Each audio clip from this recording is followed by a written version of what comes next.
It is dark, still night. Paul and all the others in a drifting ship on a rough sea are waiting for daylight. Will they ever be saved? They are already in a violent storm for 2 weeks. Just before dawn, Paul urges everyone to eat. He says, "For the last 14 days you have been waiting without eating any food. Now I urge you to take some food. You need it to survive. Not one of you will lose a single hair from his head." Do you see that Paul trusts the promise of the Lord completely? The Lord promised to rescue them all, so he will.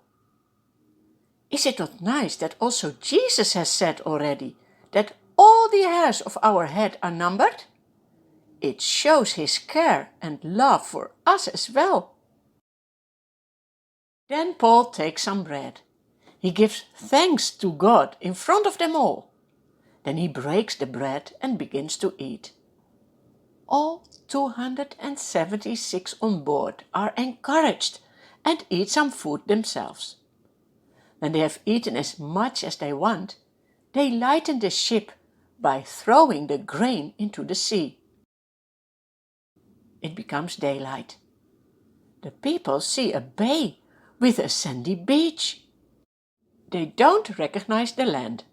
They decide to run the ship aground, if they can. So they cut off the anchors and leave them in the sea. At the same time, they untie the ropes that held the rudders.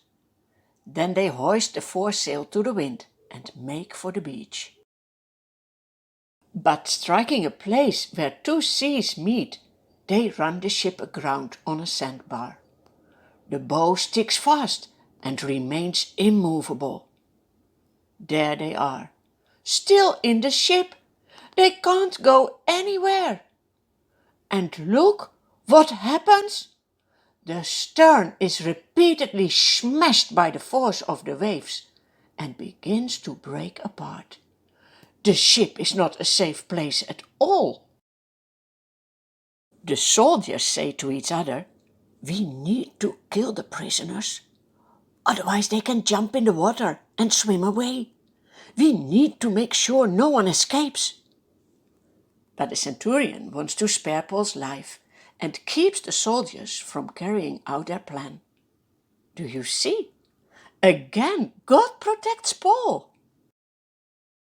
The centurion orders all who can swim jump overboard first and get to land.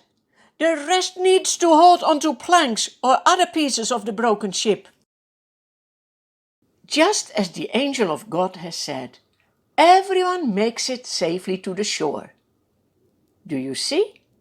You can always trust God's words. There they are.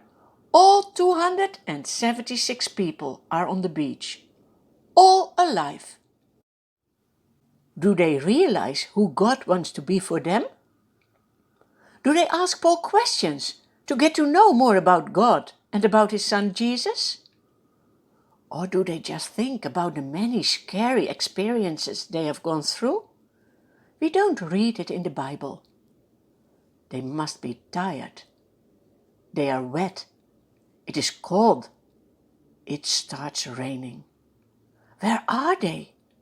What will happen here with them all? What will happen with Paul? You will hear it next time.